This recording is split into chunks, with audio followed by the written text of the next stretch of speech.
Hi everyone, my name is Jason, I'm an alcoholic. So have you all had a great day today? Did you learn a lot? That didn't sound very convincing. Did you all have a great day and learn a lot? That's good. So I have the distinct pleasure and honor to introduce our opening speaker this afternoon, the wonderful and talented and a friend, very good friend of Oxford House, Miss Yvette Torres. She is currently a consultant and the former Associate Director for Consumer Affairs for the Center of Substance Abuse and Treatment, which is CSAT.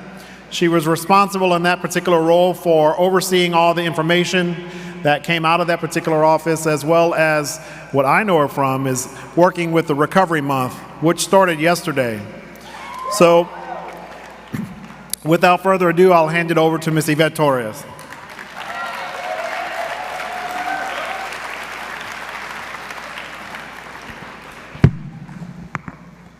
Hello, Oxford House. That was my sexy voice. Well, you know, it's always wonderful for me to be with this family because I consider you my family, without a doubt.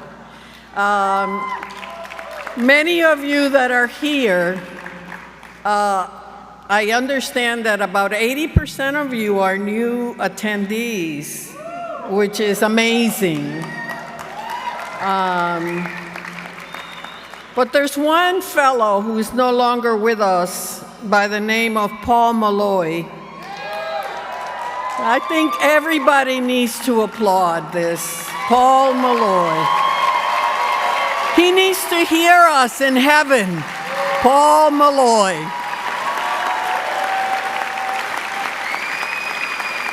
And were Paul here right now, thank you. Were Paul here right now, he would be walking around looking at you, sizing you up, sending love upon you, listening to you, taking pictures, doing everything he could to make you feel good about yourself and great about your recovery. So, as I was getting ready for this, I said, well, you know, what did Paul do when he got up on a Saturday afternoon to talk to all of you? He talked to you, much to my chagrin, about being an alkie and a druggie, and calling you alkies and druggies, which is really passé. And we used to fight about that all the time because obviously my role at the Center for Substance Abuse Treatment under Dr. H. Wesley Clark, who couldn't be here, he's retired as well, was to really talk about the positive things that have happened to you, that you are now all in recovery, or you wouldn't be in an Oxford House, as you know. So I said, what is it that I can do to sort of bring some kind of insight that you can take back beyond what you have learned here, because the workshops have been very wonderful and meaningful and with very talented and knowledgeable people. So I said, let me talk to you about being and becoming a lifelong learner. And what does that mean, to become a lifelong learner? There's many categories that we can become lifelong learners, but I think for people in recovery, the most important ones are a lifelong learner in relationships, in knowledge, in virtues, in spirit, and in joy. So I'm going to say a little bit about each one of those, and I hope you take it to heart because it really is something that we all need to be. I know I strive to be a lifelong learner. Every day that I learn something new, I go, aha, I didn't know that. I take that with me from today forward. But when we talk about being a lifelong learner in relationships, which means the way two or more people or groups regards or behaves towards each other, it is imperative because imagine you guys live in houses. Some of you haven't met the people that you're in houses before, and you go in as a stranger, and you have to get along, and you have to do your planning, and you have to divide chores, and you have to figure out what you're going to eat. Some of you eat together, some of you don't want to eat together, and you make your own food, and so on and so forth. I can only imagine how interesting it can get when you do that. But really, it calls on us to really try and understand each other. It really calls on us that whatever baggage we're bringing in, and heaven knows, I've got a Samsonite full of baggage, a 28-incher, and I try to make it lighter as I go along in my sprinty 73 years. And I hope that's good, that you think I don't look 73. But anyway, you know, you get into a scenario where the relationships can be challenging in your houses. And I've heard some of the folks throughout the year say, well, you know, particularly in the women's conference. How many of you went to the women's conference? Oh, that was amazing. It was an amazing. I'm going to suggest to you guys that next time you have a room for the men outside, and then they can hear what we're hearing at the women's conference. Because it was amazing. They talked about how we each gender needs to have specific approaches to how you deal with treatment, how you deal with recovery, how you deal with each other. And it was amazing. But you know, maybe the men need their own little gig. Yeah, I think so. Pardon? Yeah. So the whole thing that was the emphasis was how we carry trauma and the nature of trauma and how trauma affects us. And believe you me, it doesn't matter how stable a home can be. Everyone has one or two or three, and many of us have much more. I came into the field, and I'll speak, since Paul used to talk about himself, I'm going to talk about me. I came into the field because I came from a highly, highly, highly wonderful middle-class family that as I became an adult, even though as a child I knew something was wrong, was highly dysfunctional. My father was an alcoholic, beat the crap out of me. And my poor brother, he was adored by my father, but one day I can tell you that I was in the garage in Fort Lauderdale. He moved us from Puerto Rico to Fort Lauderdale, built the house and blah, blah, blah. And so in the garage, I don't know what my brother did. He took, you know those little wooden stairs? You know, the one you open up and they're about this tall? He was a very strong guy, and he took one of those and he made it into a flying saucer to try and hit my brother with it. So he didn't escape it either. And because of all this physical, emotional, and sexual abuse that I experienced, I decided when I went to college that I wanted to get involved in rehabilitation. And I was fortunate enough to get a scholarship to go to Northeastern, and they had opened up a school of rehab. And I focused on social rehabilitation and worked throughout the years. I did some of the first work that was done with high-risk youth related to runaways, and the majority of them were involved in drugs and alcohol and everything else. And this was like in the early 70s I went to school, and then the programs that I actually put together were started like in the 1980s. So when I got involved with that, I realized that even before all the studies were done in trauma, that all these kids were traumatized. And so we began designing programs to be able to address that. And why do I say that? Because the majority of people that seek alcohol or drug self-medicating behaviors are traumatized. And you heard yesterday from, how many of you remember John Kelly's slides about trauma and what it does?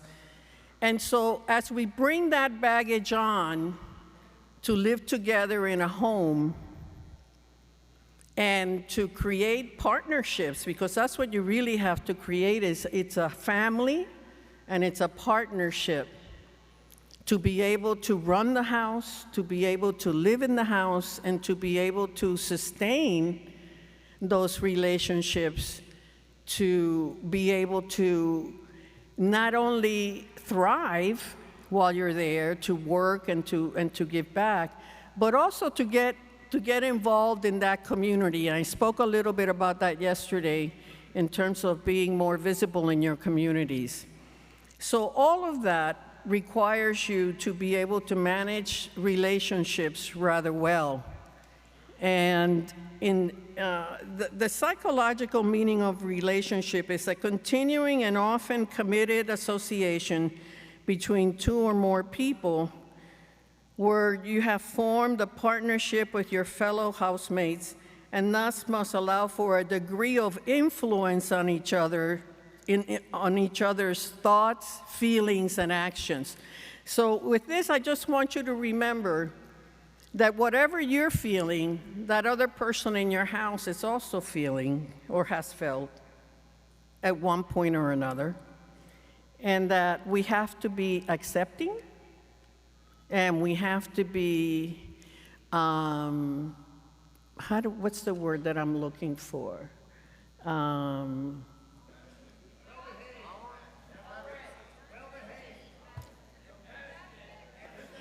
Yes, accepting, embracing. So it's coming from you, so you must be all doing it, right? No, really.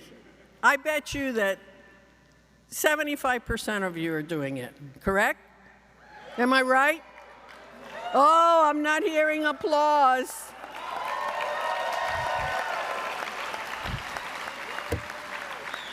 All right, the second thing that we must deal with in lifelong learning is knowledge. What we know about ourselves and what we know about others. And in that knowledge, you have self-knowledge, academic knowledge, occupational knowledge, and decision-making knowledge, which really all of that brings into play the wisdom which allows us the ability to make correct judgments. And that you have to do every single day. So to the degree that we get to know each other more, we are then able to listen to someone else more and to work with that person to understand them more. And that's hard, because I'm still trying to learn about myself. You know, when I had a psychologist, a social worker, actually, that's who I went to for about 2 or 3 years, wonderful woman. And she said to me one day during one of our sessions, she says, you know, I want you to go home and I want you to think about and write down your feelings and emotions. And I kind of looked at her And I said, feelings and emotions about me. Because I could tell feelings and emotions for everybody else. Now, mind you, I've been in the field now for, oh God, about 30, 35 years. And I had to go home and in the computer look up feelings and emotions. And I said, oh my gosh, so that's what it is. Well, and then I had to write down, when I felt this or when I felt the other. So I know that a lot of times, and I'm saying that for myself, that we don't touch base with ourselves. We don't say, well, what am I feeling? Why am I feeling this? And God forbid, we should be able to express it to someone else while we're at it. So all I'm saying is to continue to nurture yourself and to be able to identify within you those feelings and emotions, because it makes a difference. Because sometimes we do things automatically, and it shoots. We have a gland down here, and sometimes, I don't know what the name of it is, don't ask me, but we have it. And sometimes when we bypass that, the tongue gets disengaged, and it goes blah, blah, blah, blah, blah, blah, blah. And it doesn't register here, what we're saying. I know I do it. I'm not telling you that something that I don't do or used to do. I've learned. Like I said, in 73 years, it catches up with you. You have to do it.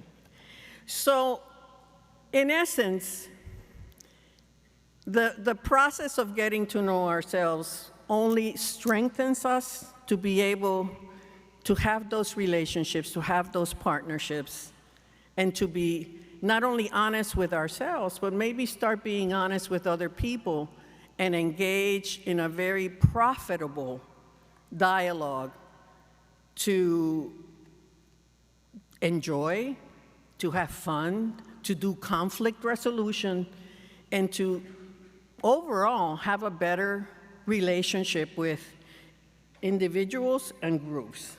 So that is self-knowledge. I'm not going to go into academic or occupational decision-making. Yes, that's important too, because we need to have the facts. God knows what this country is going to right now, because a lot of people don't stop and do their homework and get bad information from social media. And now the television is starting to have these ads. Where was I watching the other day where I saw this? Oh, the Home Repair Channel, which Cox is Channel 59. And they're having these, we used to do that in SAMHSA, by the way, media literacy. And they're starting to publicly tell parents to teach their children how to be media literate, because everything, all the misinformation that people are getting through the web is particularly damaging to children. So if it's children, then we also can pick up bad information. So we need to, in our decision-making, is make sure that the knowledge base that we're using in order to make decisions is one that you have vetted, not because somebody else says it, but because you know for a fact. And oftentimes that is a bit of a challenge, but we have to do it. So the third one is lifelong learners in virtues. And I'm just going to list the virtues because in order to be virtuous, we have to know what it is that we're being virtuous about. And the characteristics are honesty, courage, compassion, generosity, fidelity, integrity, self-control. That last one is a biggie. But you've overcome it. You have mastered the art of self-control by being in your recovery.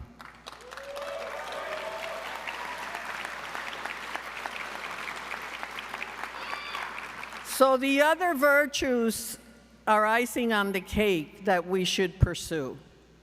To be honest, to be courageous, to be compassionate. That's the word that I was looking for before. Remember when we were talking about partnership? That was the word, compassionate. And to be generous. Generosity is it's a virtue that I love particularly because I'm a Grand Trine Leo. And Grand Trine Leos love to, thank you. I'm very proud of that.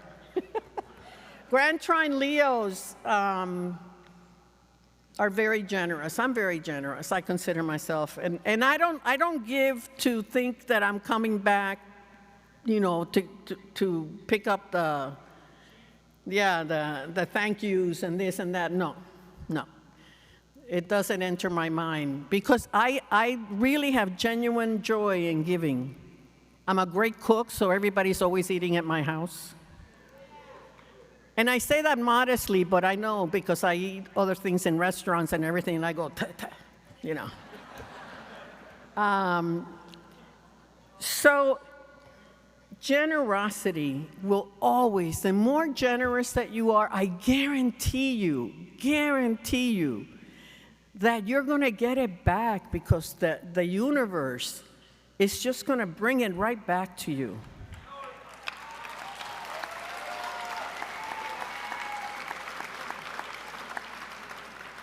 Fidelity. You have fidelity to Oxford House. I know I do. It is fidelity meaning that this is one of the world's best experiments in helping people stay in recovery. I have no doubt in my mind about that.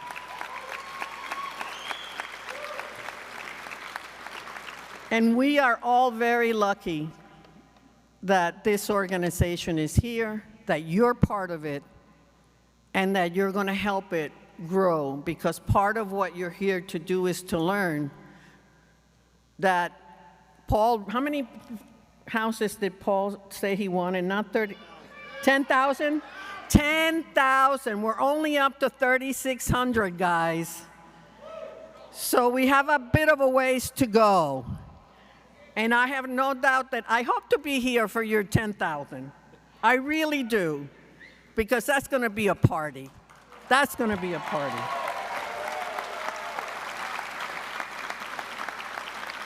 So enough on virtue, because I got to talk about two more things.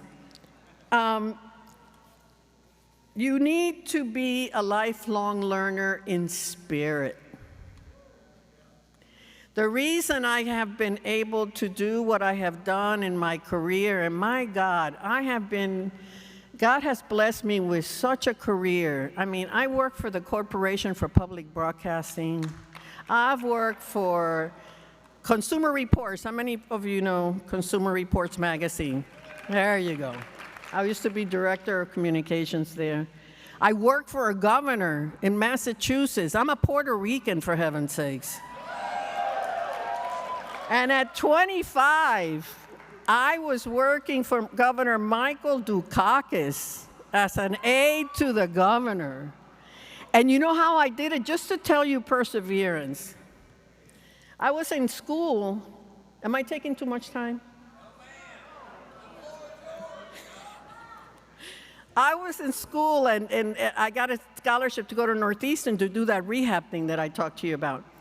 And I got out of it, but you know, Northeastern is a co-op kind of place, and so you have to work somewhere. And I wanted to work for the governor's office in the Office of Community Affairs, or whatever it was. It's really their political office, solving problems for everybody and blah, blah, blah. There was another Puerto Rican guy there, Hispanic guy, Puerto Rican. And I went in, my suit, and I said, oh, I'm going to get this. Guy turns me down because he didn't have a master's degree. I was already on my way to a master. He must have felt a little threatened, perhaps. And I was going to work for free. It wasn't like I was charging, because the office paid, the Northeastern was going to pay. So I got so upset when he said no. I walked down the steps of the Capitol in Boston. How many of you are from Massachusetts? Anybody? There you go. So you know the Boston State House. So I look for the middle row of stairs, and I walk down straight, and I'm stomping on each one. And as I stomp, I'm going to say, I'm going to show this guy. I'm going to work for the governor, and he's not going to tell me no. Sure enough, he used to work for Francis Sargent. Mike Dukakis won the primary in the Democratic Party, and I'm not going to get into that story because it's so long, but to make a long story short, one day I was walking down the stairs and I see the Mike Dukakis campaign headquarters, which was in the basement of where I used to work. And I walked in there and I said, I'm going to raise the money. I'm going to do ads for you to the Latino community. I'm going to bring those ads. I'm going to translate them for you so you know what you're saying, what I'm saying in Spanish. I'm going to tape them, and I'm going to play them in the western part of the state where the majority of the Hispanics are Puerto Ricans. They vote. I'm going to get people to register them to vote, and you're going to win the primary. Sure enough, the guy wins the primary. And the Puerto Ricans, I'm sure, helped. So I go down to the office, and they didn't want to give me a job. No, I was waiting for them to call me and say, Ms. Torres, thank you so much. Here's a job for you. And I had just graduated. I had nothing. My mother had just died. My father died when I was 12. My mother died when I was 22, 23. So I'm sitting here, no job, no money, nothing. And these guys don't call me. So I walked in. Needless to say, they offered me this job. I became what? Assistant to the governor in the Office of Community Services. So I don't know if it was my absolute fear of not having anything or the promise that I had made to myself that I was going to work for the governor. But they both in tandem brought me there. And I stayed there for the 4 years that he was there. He lost the primary, so that's what got me here to Washington, D.C.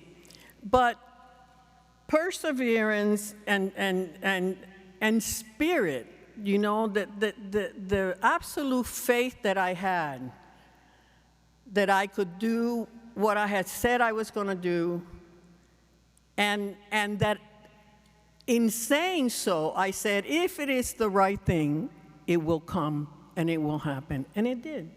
So I'm giving you that story because every single person here can set your goals and can dream and can project what you want to do for self, for family, and for this wonderful organization, and it will be done. So 10,000 homes, here we come.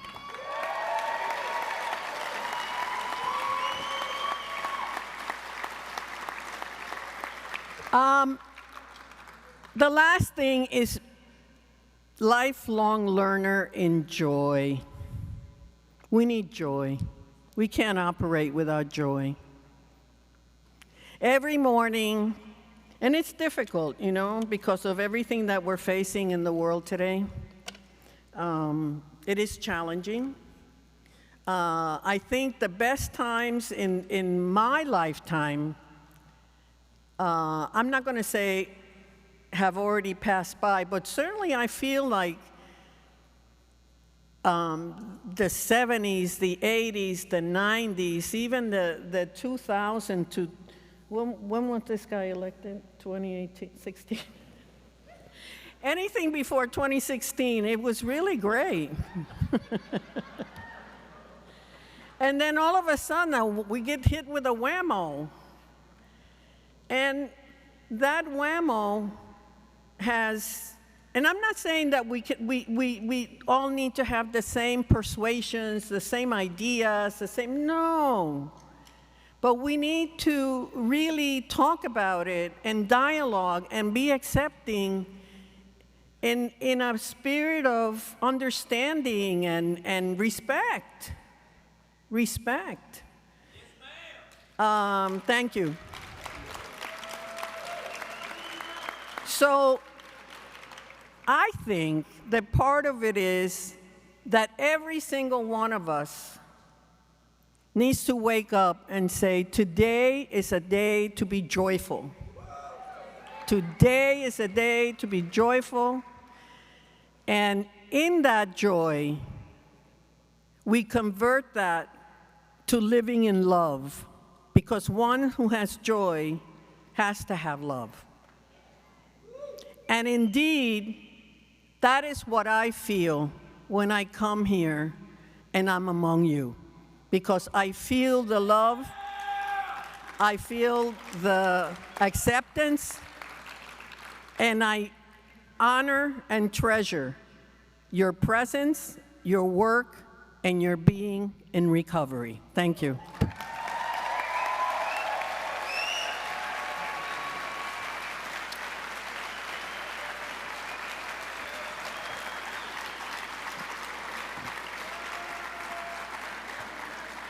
Thank you so much, Yvette. You know, one thing Paul would certainly tell you, while he certainly agreed it didn't matter what political affiliation, while he was a staunch Republican, and he had no problems telling you that, it didn't matter, but if you put an Oxford House in your neighborhood, they wouldn't have to drink Canadian Club to have a good time. So our next speaker, our keynote address, we're so wonderful to have one of our longstanding board members, Dr. Stuart Gitlow. Dr. Gitlow is a graduate of MIT and is a triple boarded general psychiatric, addiction psychiatric. He says to cut it. Cut it? Perfect. Ladies and gentlemen, I give you Dr. Gitlow.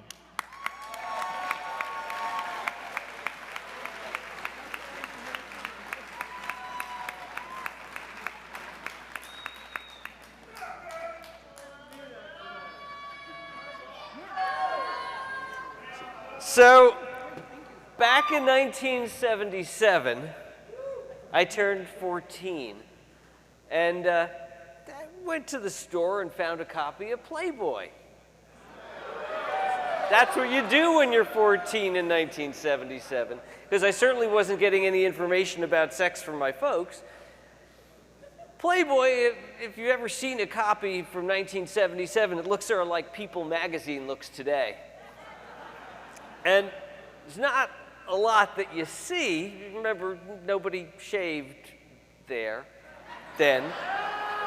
So you didn't see a heck of a lot.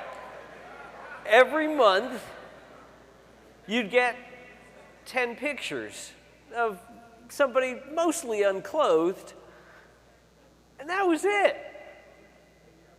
We didn't have XNXX, we didn't have YouPorn, we didn't have Pornhub. No, we didn't. And because we didn't have that, we had no idea what the heck to expect. Well, now there's this expectation that teenagers have, and that, heck, the rest of us probably have too. Because even people who are in their 30s, 40s, 50s, and 60s take a look at this from time to time and say, oh, that's what's supposed to happen. Yeah? So, if you do research on sexual activity for people in the early 2000s, mostly people who grew up in the 70s and 80s, you think that research applies anymore? Do you think it is a good representation of what people's sexual expectations are, what their activities are? It's different, right? The world is a different place. And the world is a different place in part because social media has led to a certain set of expectations. It's not where once a month you get 10 pictures. It's every day for as many hours as you want. You can look at as many different things as you want. You can even follow certain people along the path of whatever their career happens to be. You can go to YouTube and search under balloon fetish. And you can find balloon fetishes. You can even look up, there'll be a connection here, right? You can even look up drugs and sex. Because, I mean, let me make sure I have this right. There's a connection, isn't there? Yeah. How many times have you gone to the physician in your recovery and said, you know, sex isn't like what it was when I was using drugs? How can I fix that?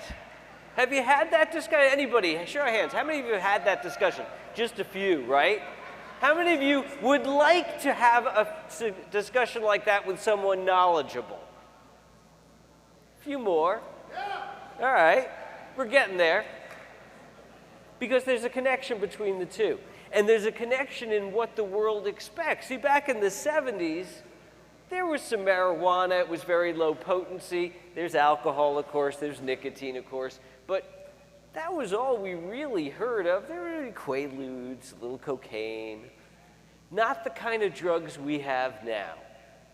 Not the kind of sex we have now. Not the sort of social media that inspires people to do something harder and stronger and more regularly than they did 50 years ago. The world is a different place. And what we're talking about when we talk about addictive disease is something different than we talked about 50 years ago, because the results of it are different. Now, do we have people who had what we used to call alcoholism 50 years ago still? Yeah, absolutely. But there's so much more going on.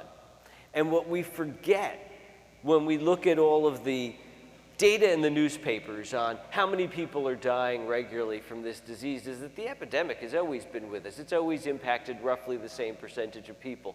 But the choice of drugs that people have now, the direction they go in, the veracity with which they grab onto these drugs and hold them and use them on a constant basis has gone up, just like it has with other things in our society.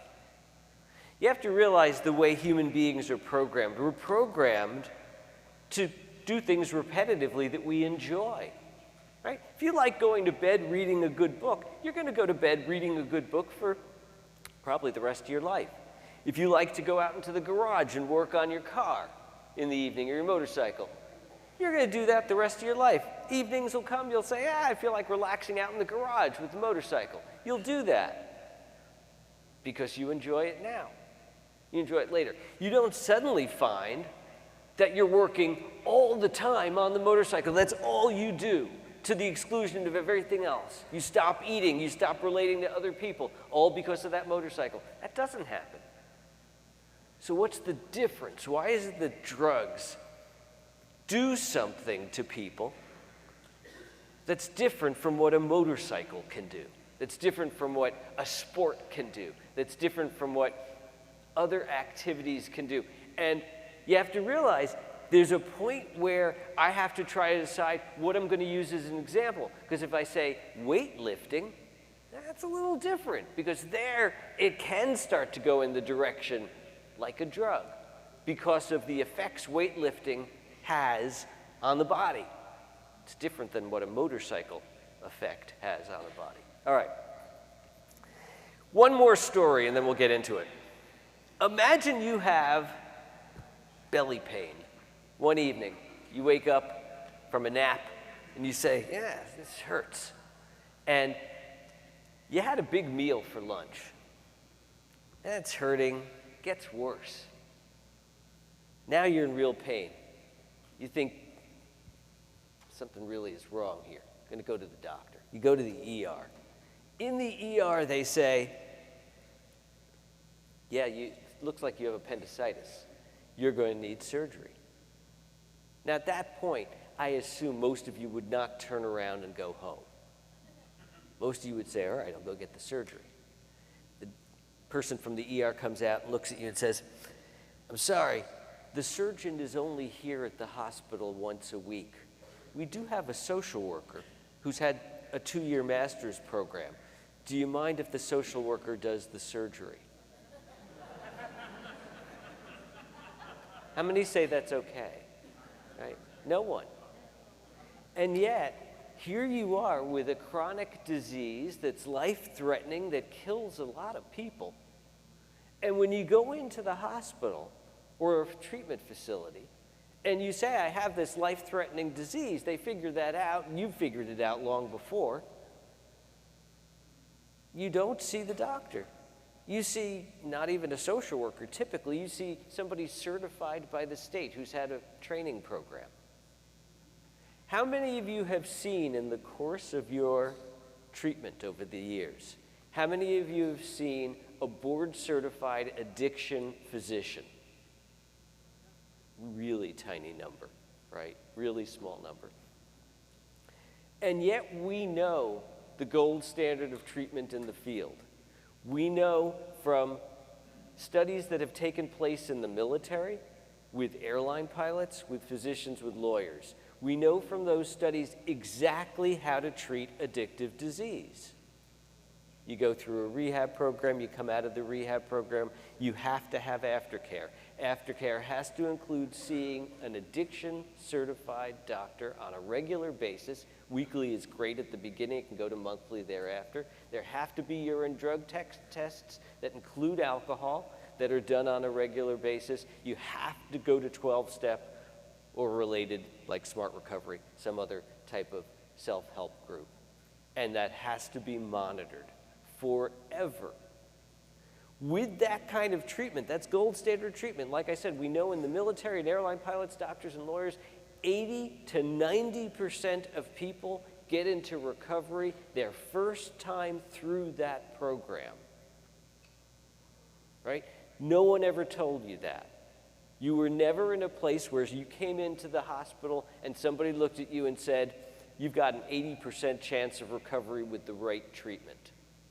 Instead, you got funneled off, you saw somebody who didn't have the background necessary, and you ended up being in that group where 40% get better. This is a travesty. If it happened with cancer or diabetes or elevated cholesterol, the country would be in an uproar. And right now what happens with addictive disease is you get crappy care and everybody sits around saying, "Oh, it's too bad they don't get better." Come on, we gotta change that, right? Gotta change that.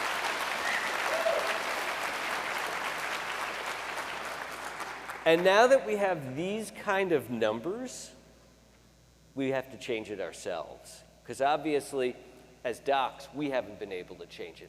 Now, let me give one caveat, because I know this is probably being filmed, it'll be on YouTube. Let me say one other point.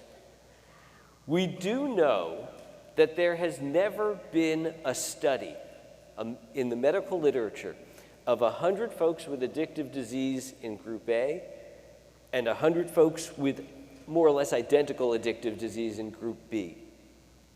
Take Group A and Group B and give A treatment from a social worker or a nurse or a certified alcoholism counselor. Take Group B, have them see the addiction certified doctor, and then see if there's a difference at the end. We don't know that because the studies never happened. What we do know is that the studies that have used doctors have the 80 to 90% outcome, and the studies that don't have roughly a 40% outcome. But they weren't direct head-to-head studies like they need to be for the medical literature to demonstrate that. So that needs to happen too. Okay. Let's get into a little bit about what makes addictive disease. And for that, I need to tell a story back up a little bit about a little girl on a wagon train a couple hundred years ago going across the country. She's 8 years old, she's traveling with her family, and she becomes increasingly thirsty. She starts to go through the family's water supply. She stops them constantly because she needs to stop and urinate. And the family, not knowing anything medically and not having a doctor with them, comes to the conclusion that the reason they have to keep stopping the wagon train so that she can go urinate is because she's drinking too much. Well, that seems really clear. And so they say, we need to stop her from drinking so much. Now, what they don't know is she has some of the early signs of diabetes. That's why she's drinking a lot. And by cutting off the amount of water she can drink, you're going to make things worse. If you think about diabetes and you think only about the symptoms that you can observe in somebody, it all looks self-inflicted. It's easy to say, we don't know anything medically about this, we don't know anything scientifically about this. It's something that the person's causing themselves. Sound familiar? Right? And yet, it's the most obvious thing if you don't know anything. Now, if you look back at the history of diabetes, the first thought was self-inflicted. The second thought was there's something wrong with the person's kidneys. The third thought was there's something wrong metabolically because they discovered blood and urine was sweet. I don't really want to know how they figured that out. But they figured it out. And they said, there's something wrong metabolically. And eventually they came to the conclusion there's something wrong in the pancreas where the islet cells are not producing sufficient insulin to metabolize the glucose. So the problem is in the islet cells of the pancreas. How does that happen? They seem to have been okay when they were younger. So it's something that happened progressively over the early years of childhood in a type 1 diabetic, juvenile diabetic. If that's the case, there's something wrong with the immune system, where the immune system is attacking the body's own cells. And as you can see, as the years passed, our understanding of diabetes changed.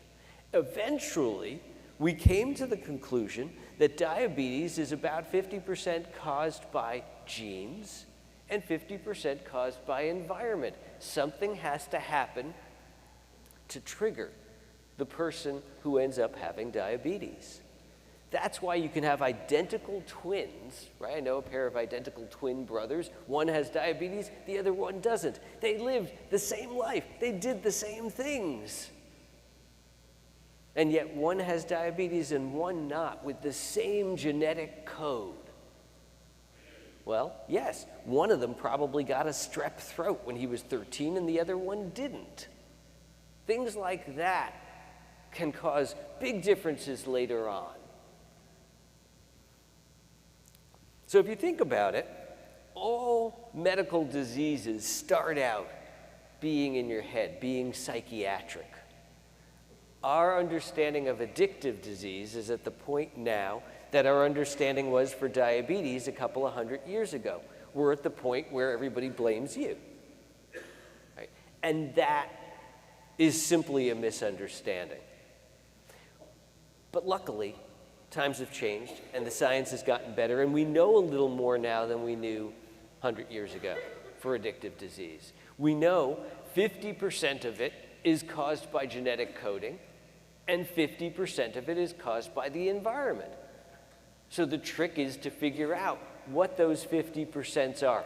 And for us to understand that, the first thing we have to understand is how drugs work. And I'm going to use alcohol as my example because, well, in truth, despite the opioid epidemic, alcohol is still number one, right? It's still the biggest problem that we've got, that and nicotine. So to understand the way alcohol works, we have to draw a curve. The curve will have time on that axis, and your state of awareness or alertness on this one. It's coming out on the screen, guys? Good, all right. So here we have a person's baseline. This is where you are at your normal state. This is fatigued, very tired, asleep, dead. As we go up the curve, we're going to have anxious, just a little anxious, extremely anxious, pacing, can't stop, having a seizure. All right, let's say that I have a beer, a full beer right now, all at once. I will now experience a period of sedation. Now, it may not be that much. The amount of sedation I experience depends on how often I drink beer, frankly, and how much beer I usually drink. But let's ignore that. Let's say I've never had beer before in my life, and this is what will happen. I will get a 2-hour period of sedation. It goes down, and then it goes up. Let's say that I want to maintain a certain level of sedation for an extended period of time. I'm going to a party, for instance. What I will do then is each hour, I will have another beer. And I get series of sedative events. They don't add to one another because I'm spacing the beers out so that I can maintain a level of sedation. I'm never going to be grossly intoxicated. I'm making a point of that. I want to be able to drive home at the end, as bad as an idea as that is. But there I am, having one beer or one drink each hour to maintain a level of sedation. Now, if it's just the one beer that I have, then I am just getting a little sedated. If, on the other hand, I have 20 beers all at once, and I don't have the good fortune to throw up, I might very well die, right? But I can certainly drink to a given level. I can drink to fall asleep, I can drink to pass out, I can drink just to feel a mild level of sedation. The amount of alcohol I have each hour is what controls this period of sedation. When you drink alcohol, it pushes the brain in one direction. The brain pushes back in the other direction, but it does so slowly, so that at the end of the hour, you get a long-lasting period of agitation. If you just notice the sedation, you won't notice the agitation. It's not enough. But you had 4 drinks over 4 hours. Each of them gave you a period of agitation. And this starts to add up. So that if it was New Year's Eve, and you never got intoxicated, but you were drinking all evening long, and you say, thank God, tomorrow morning I don't have to go to work. And yet at about 5 a.m.,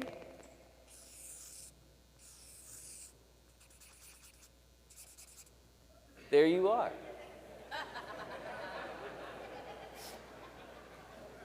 And you say, why can't I sleep? Oh my God. Well, you can't sleep because you're here, right? The more you drank over an extended period of time, the worse the next day is going to be. And there's only one thing you can do for that. Drink, because that will bring you back down. Of course, it'll add another one of these, but at least that'll be at midday. So what happens is people get into a cycle where they start to do this repetitively. Everything I've drawn here happens to 100% of people who drink alcohol. However, the people who end up here with the grand mal seizure, and the people who end up in the hospital because of this, who come out and they say, I am never, ever going to do that again. And yet, they go back to do it again. Well, that's the disease. The disease is here. Has nothing to do with alcohol. Has everything to do with the choice. Why did the people choose to do something? It's as if I lit a match and I held my finger over the match and I discovered that the fire burns my finger. And I say, God, that hurts like hell. Let's try it with this finger. Right? See, if I take a group of people and I lock you in a room and I put some food up here and I say, do not eat the food, it is poisonous, it will kill you. And I lock you in the room. You're here a couple hours and you see this great looking banquet up here and you go, God, he said the food will kill us. I don't know if I believe that. Why don't you eventually come up here and try the food? Immediately you fall down and die. Now you think the others will not then try this food? You gotta wait a few hours, right? They're getting hungrier and they're gonna use every excuse in the book. I will not eat as much as he ate. I will not eat from that plate.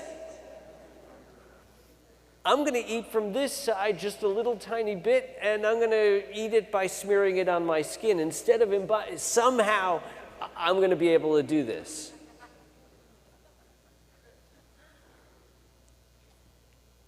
But that's true. You guys are laughing because you understand the analogy, right? But that's just true with every population, right? Could be any group of people, no addictive disease at all. The results are the same. You're not different from a normal population without addictive disease that way. The only difference is you recognize this story. And I can't tell you how many of my patients have come in and told me stories of their friends who bought whatever it was from a dealer and their friend died as a result of fentanyl mixed in with something. And I look at them and say, so you don't go to that dealer anymore? Oh yeah, of course I do.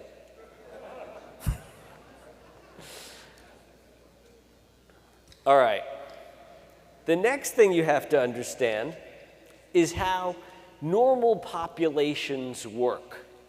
Now, we're all different. We all have our hearts beating at different rates. Our body temperatures are a little different. Our IQs are a little different. And if our heights, our weights, all a little different. If I were to draw it out on a curve, the curve would look like that. It would be what we call a normal curve. Normal curve means the distribution is even on both sides and that we've got as many people up here as we do down there. And if I were to sketch out our body temperatures, well, normal body temperature, 98.6, would be right here in the middle. But there'd be a lot of people scattered all over the place. One way that people are scattered on that curve is in terms of how we perceive the world around us. How bright is it? How vivid is it? How annoying is it? Now we can do a little test here. Some of you have seen me do this before. Let's say it's a bright, sunny day outside. I think it is, not that I've been out there, but let's say it's a bright, bright, sunny day outside. It's middle of the day, you're gonna go for a walk down by the water. How many of you absolutely positively, when you go for that walk, bring a pair of sunglasses with you and put them on? How many of you don't even have sunglasses with you on the trip?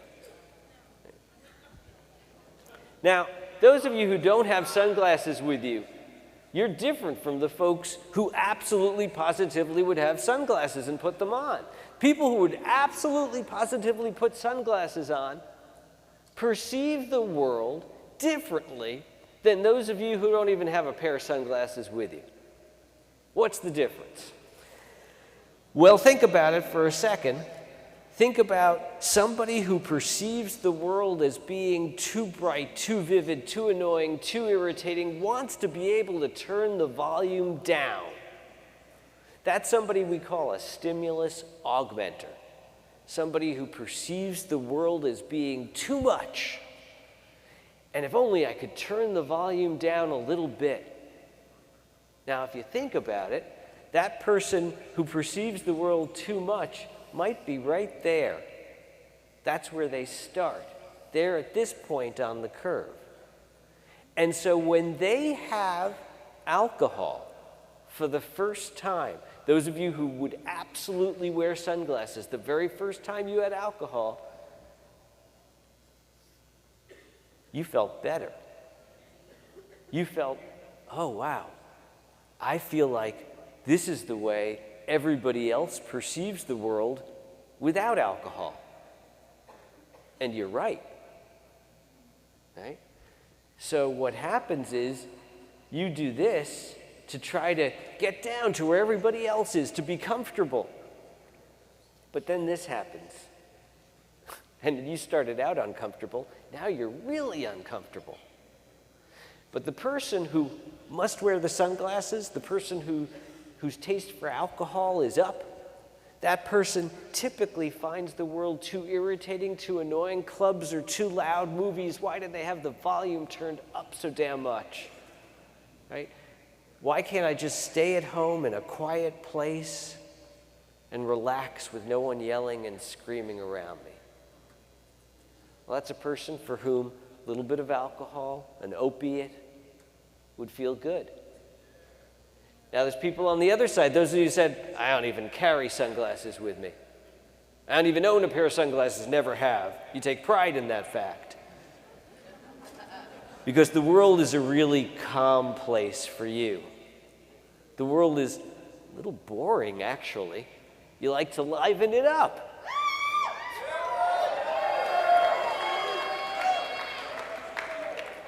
You'd like to turn up the volume if you could. You like skydiving, you like rock climbing, you like driving too fast, you like motorcycles. Okay. And so you end up starting off here. Now, if you start off there and you have alcohol, you don't really like it. But you get some methamphetamine.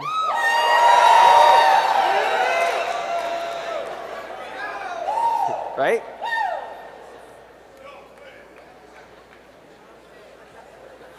Does the sunglass analogy work for most of you? Yeah.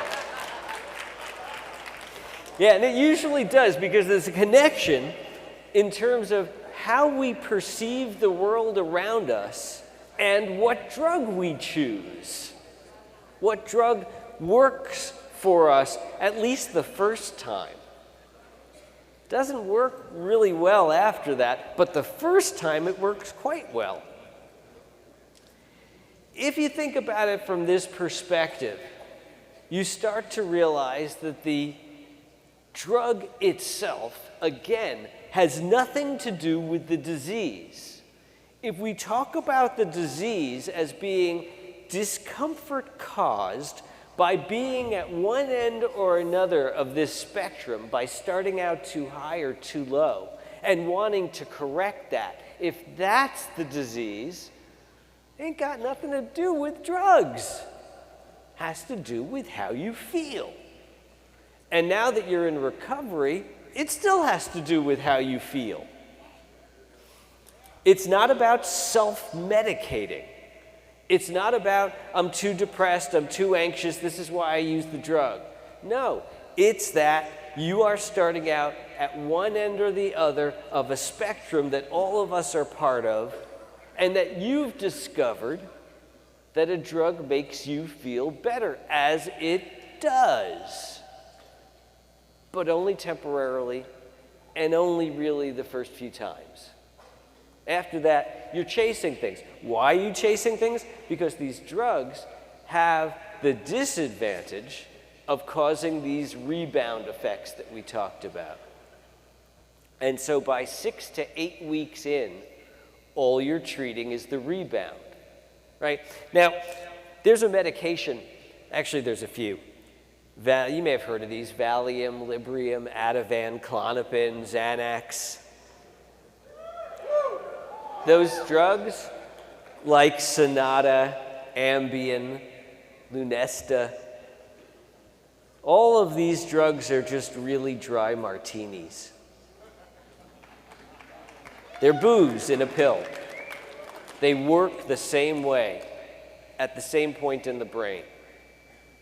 And so the purpose that people have for taking these drugs are almost non-existent. There's no really good reason to take any of those medications on a regular basis unless you have a specific neurologic abnormality that needs to be addressed with it. But from a psychiatric standpoint, they don't work.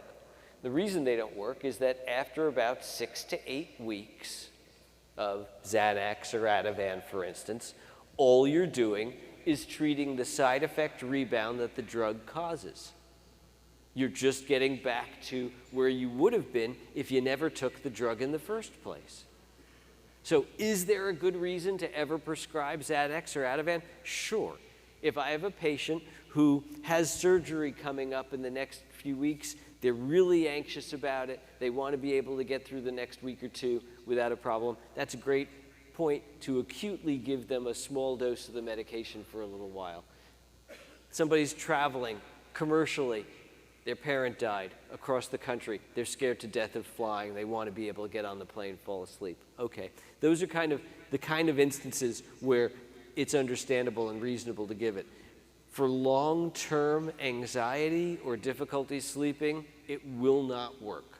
And it will not work in anybody because it causes this. It's never a good idea to give them to anybody with a history of addictive disease, but it's not really a good idea to give them to anybody, period. So the bottom line on those drugs is that they cause the same thing that alcohol causes. So the question comes, once we have this picture of people with stimulus augmentation and stimulus reduction and how they respond to a drug, can I just measure people to see if they have stimulus augmentation or stimulus reduction, or just ask them about sunglasses? And that's it, I've made my diagnosis? No, it's not that easy, because most people who have stimulus augmentation and stimulus reduction do not have addictive disease. Remember, I told you there's two factors here. There's the genetic coding, something that makes you uncomfortable in the first place in your own skin that you wish you could feel better from. That's the starting point genetically. But most people find a solution for that discomfort through means other than substances, because we're herd animals. We're like horses, right? We like to run around together in groups and do things together as a herd. Look at this, right? This is a herd. It's a good herd. All right. So we've got our herd, unless we're not good with a herd, right? Unless we never find that side of ourselves. Who is it that doesn't find that side of themselves? And it's easy. You just look at people's parents. That's the problem. Give you an example. Apologies to those who have heard my example before. Little boy's playing baseball for the first time. He's about 7 years old. He's going out with his friends, most of whom are older than he is. They know he's never played baseball before, so they put him in right field where absolutely nothing's going to happen. He stands out there in right field, going back and forth for most of the game. He's out there, he's getting sunburnt, he's hungry, he needs to pee. Finally, a ball comes his way. And he notices it, of course, because he hears it fall not too far from where he's standing. He's been paying no attention to the game for several innings now, but there's the ball. People are yelling, apparently at him. He goes over and picks up the ball, which is too big for his hand. Because they've stuck him all the way in right field, he has no chance whatsoever of throwing the ball hard enough to make it anywhere. That's only if he knows where to throw it. He doesn't. He sees somebody running. He throws it at the running guy. That's wrong. The kids tease and taunt him most of the way home. And because they lost the game, they blame him. He gets home. He goes to his old man. He says, "Dad, I feel horrible. I've let down all my friends. It was miserable. I feel awful." Dad looks at him and says, "Huh, I remember when that happened to me. That was awful. Let's grab some ice cream. Then I'm going to take you in the backyard and I'm going to teach you to play baseball so that this kind of hurt never happens to you again." That's not the dad my patients have. The dad my patients have is the one who goes, "Huh, Tommy, you really suck at everything you do, don't you?" Tommy feels worse now, right?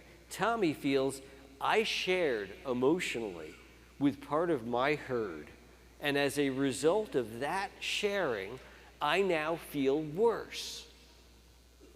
Well, if Tommy gets trained in that, sufficiently over the course of his early life, he's going to grow up not particularly wanting to share his feelings with other people. And if he grows up not particularly wanting to share his feelings with other people, and genetically he's up here or down here and uncomfortable, then when he discovers drugs, the right drug for where he is, he's going to say, this is it. This is the way I feel better. Because I sure can't talk about it. Dad taught me that. But I can do this. And this seems to work. And even after a few weeks when it's not working so well, I can just do more and add other drugs. Now we're off to the races. In women, the story is usually a little different. Usually not a baseball game. Usually it's some form of sexual molestation taking place in the household. And they go to mom. And they say, here's what's going on, Mom. And Mom says, yeah, not much I can do about that. I don't believe you anyway. Must be something where you did something wrong to lead him on. Right? Any of the above, right? And so the girl grows up thinking, I can't really share with anybody either. If I do, it's only going to make me feel worse, and it's my fault. Right? So now we've got these two groups who have been taught not to be part of the herd. See, if I had a group here and you were all people with diabetes, and I looked at you and I said, God, it's such a shame that you have to eat a special diet and wear an insulin pump and monitor your blood sugar constantly and take injections and all of that, and still, no matter how well you do all that, you're still likely to have some problem with your eyes and your toes and fingers as life goes on. It's going to be hard for you. But I can solve all that. All you need to do is go to a meeting of Diabetics Anonymous, stand up and say, my name is Stu, I've got diabetes, and these are the sorts of things that I've had to deal with over the course of my life. And then, if you do that regularly, you never have to worry about diabetes hurting you again. They would jump up, they would hug me, and they'd run off to the DA meeting. Right? And I get you guys coming into my office, and I say to you the first time I see you, you know, I can make all this better. I can put money in your pocket. I can put your family and you back together again. I can make it so you have a job and your car runs and your life is altogether normal, and this will not cause you pain for the rest of your life. All you need to do is go to a group of people and stand up and say, hey, my name's Stu, I'm an alcoholic, and you are going to work the program and get better. Does anybody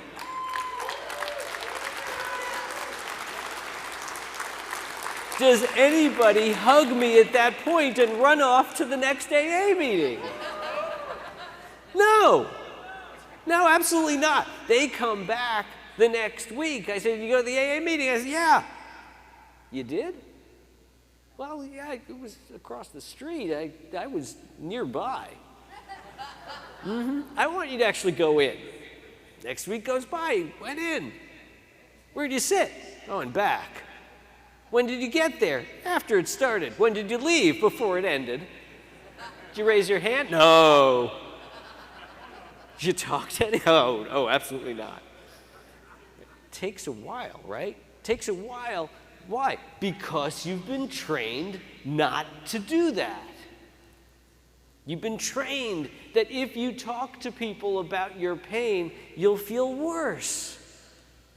That takes a long time to overcome because you learn it when you're 7. Why do you think a sponsor, right? I mean, think about it, right? What's a sponsor? It's a parent. It's somebody you can trust and respect and have reasonable discussions with and have some back and forth with, and there's some give and take, and there's growth and understanding and development of a relationship and a rapport, like between parent and child. Because really, the way you got parented sucked and it needs to be done again. Right? That's part of the disease too. So if I'm talking to a group of new physicians, I have to train them not only in how the drug works, but in what's abnormal genetically and what's abnormal that makes it so that people make this choice. Okay? None of you want to go back and use drugs. None of you. None of you wanted to go back and use drugs back when you were using drugs. But it didn't stop you, and it didn't stop you because you felt that you had no other choice, no other way to address the discomfort that you were experiencing, no other way of dealing with it, of coping with it. Nobody had yet taught you what you needed to know in order to move forward. And it becomes this two-part issue where we say to ourselves, how are we going to address this? How do we deal with it medically? Because to deal with it medically, we need two things: fixing the genetics and fixing the underlying parenting issues that we're experiencing. Fixing the underlying issues that made it so that you have difficulty communicating your pain to other people in a constructive manner. Well, we've got these two ways of dealing with that. The first way is, how do we deal with the discussion part, with the environmental piece of this puzzle? And that's with AA and self-help groups and Oxford House and everything that you guys have been doing here for the past 48 hours. That's what this is all about, and everything you've been doing for years now, working on your recovery. That is the part where we are fixing the way of coping with the discomfort, but the discomfort's still there. All you've got in recovery is what you had day one before you ever picked up a drug, which is, hey, I'm a little uncomfortable. How do we deal with that discomfort? Well, from a medical standpoint, we don't have anything, right? That would be the sort of thing that we should be able to fix medically. The only drug that comes close is Suboxone, and that's only for folks who have specifically opiate use disorders. And the reason why Suboxone works is that it actually directly addresses this without causing the rebound phenomenon, at least not to as much of an extent as the full agonist opiates like heroin or fentanyl and so forth, right? So Suboxone actually does a pretty decent job of making it so the person will actually feel better, which raises this question: can I treat people with opiate use disorder by just giving them Suboxone and not requiring them to go to 12-step meetings? And of course, the usual response is no. Well, think about it. It's sort of like saying, can I treat people with AA and self-help groups and no medication? It's the same thing. It's 50-50, right? The genetic abnormality and the environmental issue. I ought to be able to treat either one. And in fact, for decades now, we've been treating only the environmental issue without the medical issue. What would happen if the tides had been reversed and all we had were the medications and AA had never been founded? Then we'd be in a different position. We'd have a bunch of people who feel much better, but who have no way of talking to one another, right? Their marriages would suck, their kids would hate them, they'd get fired from jobs regularly, and they wouldn't understand why. They wouldn't feel very good. So I'm not for a moment suggesting that Suboxone will make it so that people are all better. But I will say that they feel much better. They still don't know how to talk to people.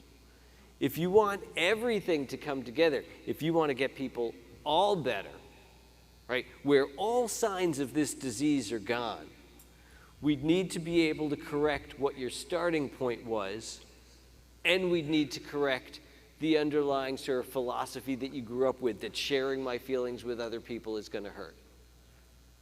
And if we can do both, then we've succeeded at treating this disease. We are nowhere near this point yet.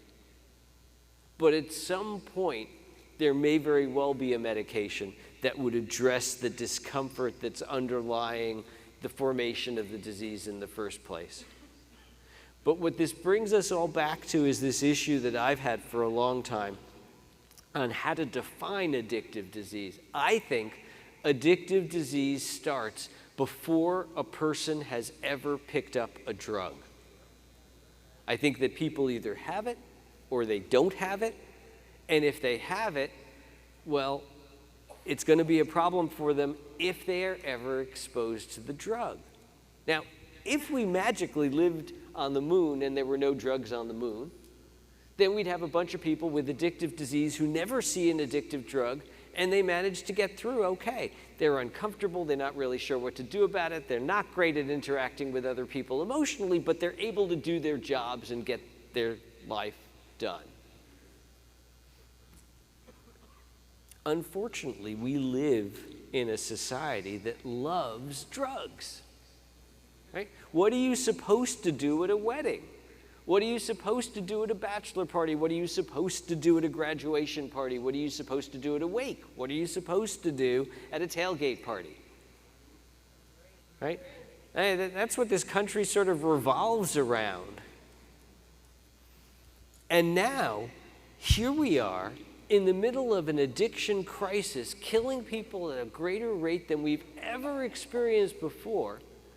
And at the same time, you have state legislature after state legislature embracing yet another addictive drug that is to be made available publicly without any restrictions. It's kind of absurd, right? I mean, we're hitting ourselves in the foot with a hammer on the one side, and on the other side, we're making more hammers. It doesn't make very much sense because people don't realize that marijuana is really the same as opiates and alcohol and nicotine and all the rest, because addictive disease is addictive disease. I don't care which side of the curve you're on or which drug you happen to take, it all works the same way. So we live in a very bizarre time in the country right now, and what's going to happen is the same thing that happened after alcohol prohibition ended. We're going to go one generation, and over the course of that generation, we're going to see a dramatic increase in the number of people using marijuana, because despite how easy it was to get marijuana before prohibition started to end at a state level, before that ended up happening, only about 50% of the public tried marijuana. Now it'll be more like alcohol and smoking. About 90 to 100% of people will try marijuana, and because they try it, those who have addictive disease that eventually embraces marijuana are now going to be exposed to it at twice the rate that they were previously, and therefore we will have 2 times the number of people with cannabis use disorders that we would have had before. We will also have all of the related apathy and loss of interest and drop in productivity and reduction in income taxes paid and all of the rest.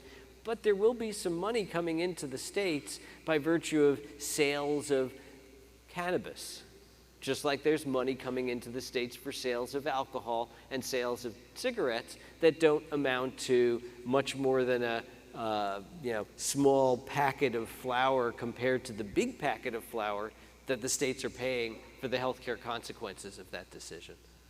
And that's exactly what we're going to see. We're going to see worsening problems. So the addiction crisis is not going to start getting better sooner, right? It's going to start getting worse.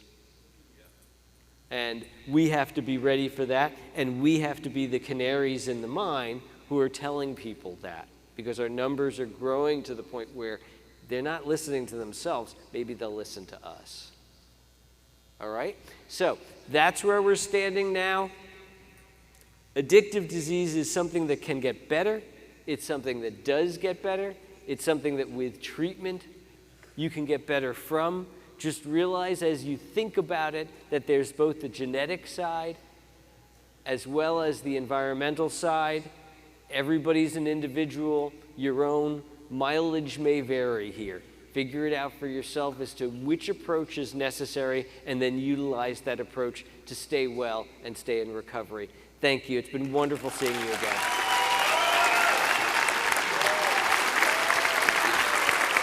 Thank you.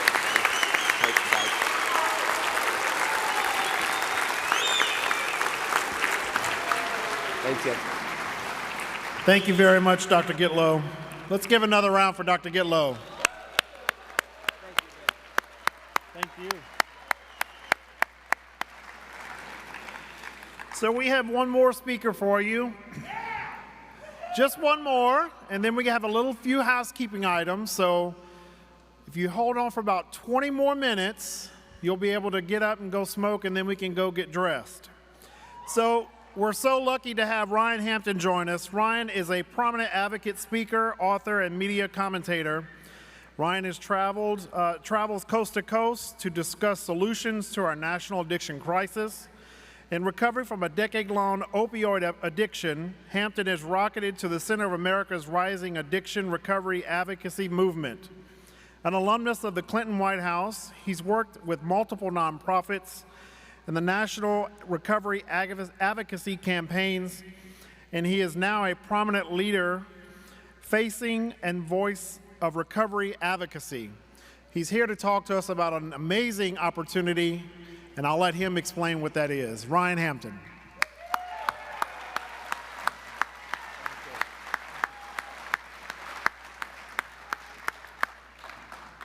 Wow. Good afternoon. How's everybody doing? It's good to be here. It's good to see so many folks. So I do like to introduce myself to my fellows when I'm in these types of settings. My name is Ryan Hampton. I'm an advocate. I'm an author. I'm the co-founder of an organization called Mobilize Recovery. I am a dog lover, I must tell you. I was showing pictures to Kathleen and others backstage. Two things that just kill me when I have to travel is I gotta leave my husband at home, and I gotta leave my one-year-old boxer puppy Quincy at home. So both of them send their regards, and they wish they were here as well. I'm a community member, and believe it or not, I'm a husband. Last time I spoke to you, we were on a bus tour last summer or last September, and I joined virtually. I was engaged at that point, but I am here to happily report that in March, I got married. So I'm excited about that. And you know, one of the most important things to me is also my identity. I am a person in long-term recovery since February 2nd, 2015, coming up on 9 years. And it is so good to be here in Washington, D.C., in our nation's capital for this Oxford House convention, to see so many people, you know, new friends, old friends, recovery advocates, peers, all the folks who make the promise of recovery housing real in communities near and far. And I want to say thank you to each and every person who has made it their purpose and their passion to offer a hand up to our fellows and to remind them and let them know that they're not alone and they're never alone. You are helping not to just show your peers in Oxford houses, but to show the rest of the country what recovery and recovery housing is all about. You know, 8.5 years ago, I had no clue, zero clue, that there was this thing called the recovery movement that was happening in the United States or rising up in the United States. I had the opportunity, I got in early yesterday and had the opportunity to spend some time in Northern Virginia and hear some of the fascinating work that's being done in the state from folks in recovery homes and also some of the peers who are working their tails off. Hearing from them reminded me of my why I choose this cause, why I do this work. I think that's our collective why, the reason we advocate, the reason that we push so hard to make sure that the services that saved many of our lives are accessible to every single human being without shame and without judgment. Now, I want to be clear about something. All the work I do today, the life that I have because of my own personal recovery, my story certainly didn't start there. In fact, I almost didn't make it. If you would have seen me 9 years ago, some of you may have pegged me as that person who didn't stand a shot, that was likely hopeless, didn't have that possible opportunity at redemption because I was so far gone. My last attempt, and when I get to this time of year, coming into September, my last attempt in 2014 at trying to seek help was an absolute nightmare. 9 years ago this month, I was actually homeless, unhoused. I was sleeping in and out of tents off of Hollywood and Highland in downtown Los Angeles. I had no money. I had no insurance. It always fascinates me that people think that some of us will show up on some of our worst days and have the best insurance possible. I didn't have insurance. I didn't have many people in my life that would talk to me. I had my mom. My mom always picked up the phone and listened to me and gave me comforting words and said that she would support me if I found my way into treatment.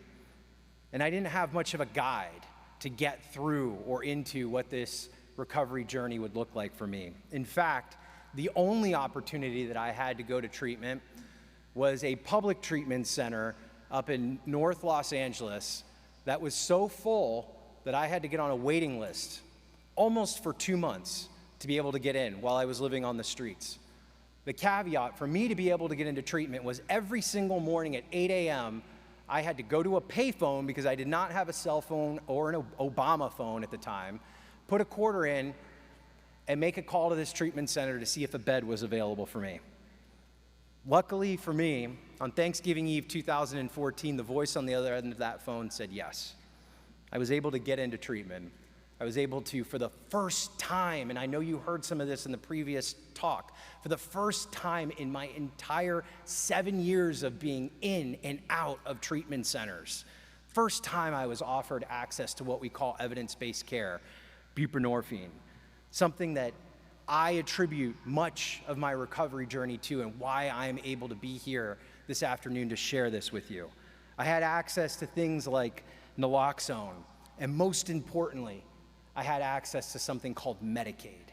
Medicaid saved my life. But I will say, it didn't save my life because the system was set up to do that. It didn't save my life because that's the norm for most people who seek help for their addiction or substance use disorder in this country. It saved my life because for me at that moment, it was about luck. And recovery and access to these recovery services should never be about luck. Now, a little known story about me that you, if you read my books or you hear me, and I'm going to share it with you all because some of you may identify with it, was I actually received so my recovery date is February 2nd, 2015. On that day though, I wasn't discharged from treatment. I received a very not so kind invitation to leave my treatment center. And I remember sitting in the treatment center on the double bed, everything I owned in 2 trash bags. There was a counselor and a tech kind of helping to get my stuff together because they wanted to get me out of there as soon as possible. Counselor was like, we're gonna have to call your mom and tell her what happened here, and that you're on your way. And I remember just this ache in my stomach thinking, I did it again. What's she gonna think? What's my family gonna think? And one of the techs who I had become friendly with after the current tech that was in there and the counselor walked out to kind of let me gather my thoughts before I got the boot, another counselor came in, name was Mac, and Mac said, just stay right there for a second, don't move. And she picked up her phone and she called a friend of hers and she said, I got this guy here, Ryan, there's a lot going on in his life. They're making him leave here today. He has nowhere to go. Everything he's got here is in these 2 trash bags. He's nervous. He's probably gonna go back out and probably die if that had become the story for me. And will you take him? Can someone please just come pick him up and give him one more shot? We can't find a center that'll take him because all he has is Medicaid. And the person on the other line said, absolutely. His name was Adam. He picked me up that afternoon, standing outside that treatment center with those 2 bags, and he took me to my first recovery home. I found recovery. I found sustained recovery. I stayed there for 18 months. And I will tell you, just as much as treatment may have saved my life and many of my friends' lives, I attribute the majority of my recovery to recovery housing, and I must say, thank God they didn't give up on me. Thank God they took me in and gave me a hand up when nobody else would. Because if it weren't for Adam picking me up that day and delivering me to that recovery home where they worked with me, I don't know where I would be. You know, shortly after getting sober in 2017, I started working with other people in recovery through my own personal recovery program. And one of the first folks I got to work with was my first sponsee. His name was Tyler Marquis. And I know you heard a lot about the standards, the new recovery housing standards that have come out. I want to make the point at saying that, you know, SAMHSA, who I adore, and the federal government that has done a lot of good, you know, forward-thinking work on this, those standards didn't just show up overnight. Those standards didn't just show up because one day our federal elected officials said, oh my gosh, we need to start developing standards for recovery housing. There was a lot of pain, there was a lot of work, there was a lot of death, there was a lot of heartbreak that came before those standards. And I'm going to share a quick story with you. My friend, my first sponsee, someone I cared and loved about deeply, Tyler, was living in a recovery home in Pasadena, California, back in 2017. And he called me up one night and he said, I've had a recurrence of use, relapse. I need to get to treatment tomorrow morning. Will you pick me up? Will you take me? I said, absolutely. You know, I'll be there at 7 a.m. I'll take you to treatment. Now, the house he was staying in wasn't just any recovery house. This house had been around. It was not an Oxford house, I will tell you that. Had been around for something like 10 years, was marketed to particularly young people who were in early recovery from opioid use disorder. And I think his family was paying somewhere upwards to like $1,300, $1,400 a month for him to stay there. And it was known kind of in the community, this is one of the more nicer places. Well, Tyler came home to that house the night after the night that he called me a few hours after, and he had used again. And he had used to toxic type levels. He was not doing well. And the owner of the house said, why don't you sleep it off on the couch? We'll come down and we'll check on you in the morning. Came down, the owner of the house came down around 5 a.m. to check on Tyler, and Tyler was blue in his face. He was still alive. He was breathing, having that kind of death gargle, if any of you have ever experienced an overdose. And no one at the house knew what to do. The owner at the house didn't know what to do. The people that lived at the house didn't know what to do. There was no Narcan, there was no naloxone. Nobody knew how to give rescue breathing to my friend. And they called 911. 911 took about 6 minutes to get to the house, and by the time 911 got there, Tyler was DOA. So I learned about this news on Facebook the next morning before I had gone over to visit him and pick him up, which obviously wasn't happening at this point. And I still decided to go over to the house, though, later that afternoon. And I asked the owner of the house what happened and why wasn't there any Narcan available? Like, why, with the amount of money that you charged his family, why was there no naloxone or Narcan? And the owner of the house put her hand on my shoulder, because I was getting a little heated. And she said, don't get angry at us. It's the real sad story here is that Tyler just didn't want to get sober enough. Something along those lines. Yeah, I can tell you, thank goodness I had like 2.5 years at that point, because I don't know what I would have done. And instead of taking a baseball bat to the windows of that house, which is probably what I would have done back in the day, I called up a friend of mine in Missouri who's a harm reductionist, and I said, why don't you come here, bring as much Narcan and naloxone as you can, and let's go distribute it to the houses in the area. Could you believe that? So that's what we thought at the time. But could you believe, and this is just to tell you how far we have come in such a short period of time. In 2017, out of 9 houses that we visited within a 5-mile radius in one of the hubs of recovery in Southern California, out of 9 houses, 8 of the houses wouldn't let us in to talk about Narcan. One of the houses allowed us to talk to their staff and bring the Narcan for them to leave in a safe place in case of an emergency, because they saw it as enablement. So I wouldn't accept this, and my friends didn't accept this as an outcome of Tyler's death. And we went and sat with our member of Congress, We worked with her over 4 months to write what was originally called the Ensuring Access to Quality Sober Living Act in 2017. That act authorized the funding to get those standards done. It was known on Capitol Hill as Tyler's Law and will always be known as Tyler's Law to me. And in 2018, the bill passed both the Senate and the House and was signed into law by the president. And it is up to you and Oxford House to continue building on those standards, because every single person in recovery deserves access to quality, safe, standardized housing. So what started out as this idea of changing the narrative, changing the way we're treated, demanding that we get services on the ground, has now blossomed into this beautiful thing that I'm so grateful to just play a small part in, called Mobilize Recovery. Mobilize Recovery started out as an idea, started out with $20 that I took out of my bank account and went overdrawn because I didn't really have $20 when we needed it. A laptop that we got from my best friend Garrett and I got from a pawn store, and hijacked internet from our neighbors next to the recovery house. And I can tell you, years later, as they say, the rest is history.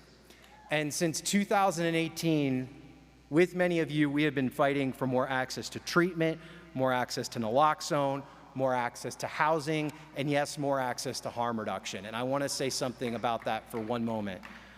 Last month, the CDC came out with the new projected overdose numbers, which we know are vastly undercut. The number is probably much more than what we're hearing, 109,680 souls. We cannot keep moving forward in this movement without standing up and fighting for the autonomy and the healthcare services of our peers and people who use drugs. And sometimes it is hard for us to see the positives that come out of this work. There's days when we feel like the work isn't working, and there are moments that show up in our lives, though, that show us that the work we are doing is working. And I want to share one last story before I go, because I see my clicker going down here with my time. Last year, I was in Minneapolis for something similar to this. I was visiting a recovery community organization, and I was running late. I had to catch a flight the next morning. I need to get a haircut. So I found a barber in uptown Minneapolis that was open late, Floyd's, if any of you have ever heard of it. It's one of my favorite places. And made this appointment, go into the barber shop. There's 3 barbers. I'm the only one in the shop. Barber says, come over here, puts me at the chair closest to the mirror, starts cutting my hair. About 10 minutes into the haircut, he couldn't have been older than 17, 18 years old. This young man comes just storming through the front doors and all excited. And the barber next to me said, why don't you come sit here? And puts him in the chair next to me and starts cutting his hair and making small talk with the kid. And he says, so tell me, why are you so excited? And the kid goes, I've never been to Las Vegas, and tomorrow morning, I'm getting on a flight with my girlfriend, and we're going down there, and I'm so excited. Well, I'm from Las Vegas, so I immediately tuned out what my barber was talking about and started eavesdropping in on this conversation because it was way more interesting to me. And the barber says, well, that's great. Well, what's going on in Las Vegas? And he says, EDC Carnival. EDC Carnival, for any of you know, Electric Daisy Carnival in Vegas is a huge dance fest that happens every year in the desert. There's, lots of drugs and, psychedelics and things like that. And the barber says, that's great, man. He said, and without missing a beat, he goes, are you going to test your drugs? Do you know how to use Narcan? And I'm sitting there, and I'm like filled with all this emotion, and I'm listening to this, and the kid looks up and he says, maybe, I don't know. Barber says, hold on a second, puts his scissors down, goes over to his little barber stand, opens the drawer, pulls out fentanyl test strips, Narcan, with a card on how to use it, gives it to him, doesn't ask him any questions, goes back to cutting his hair. It was as casual, the interaction was as casual as he was asking him, what's for breakfast? Now, when I talk about seeing moments of change, that right there was a moment of change, because what happened in that barber shop was a world's difference than the way my friend Tyler was treated just a few years prior. And the reason that's happening is because you all are showing up in your communities. You're not just telling your stories, you're changing the narrative. Every time you show up and you share a story about yourself, you share a story about your loved one, you push for some sort of change, you're making a measurable impact that may be, helping to kind of expand that experience that I had in Minneapolis all across the United States. So why am I telling you this? Many of you are probably asking. There's nearly 24 million people, although I'm convinced there are more, 24 million people that live in long-term recovery, and we ask ourselves, where are they? I believe they're everywhere. Not all of them have the ability to show up at a convention like this. Not all of them have the privilege of being able to get up here and share a story like I'm able to today. Discrimination, bias, prejudice, what other people call stigma. These things are still very real amongst people who are in recovery, and particularly amongst people who use drugs. It is up to each and every one of us who are able to and have the privilege to get up and speak for those who still can't until they can. I am convinced we are at a tipping point in the recovery movement today. And we cannot let this moment pass us by. So I know many of you are involved with Mobilize Recovery. Many of you will be joining us at the day of service. Many of you in Washington, D.C. If you're looking for more information, please check us out, mobilizerecovery.org. And if there is one thing that I can leave you with as I part ways here today, it is this. As long as we don't give up hope, we can never give up hope. We always have to hold hope. And it is important, and probably even more important, we don't give up on each other. We're never going to be alone in this work. We're never going to be alone in this movement. And we are going to keep building our vision of recovery that leaves no one behind, no matter what. Thank you all. God bless you, and I hope to see you in a couple weeks.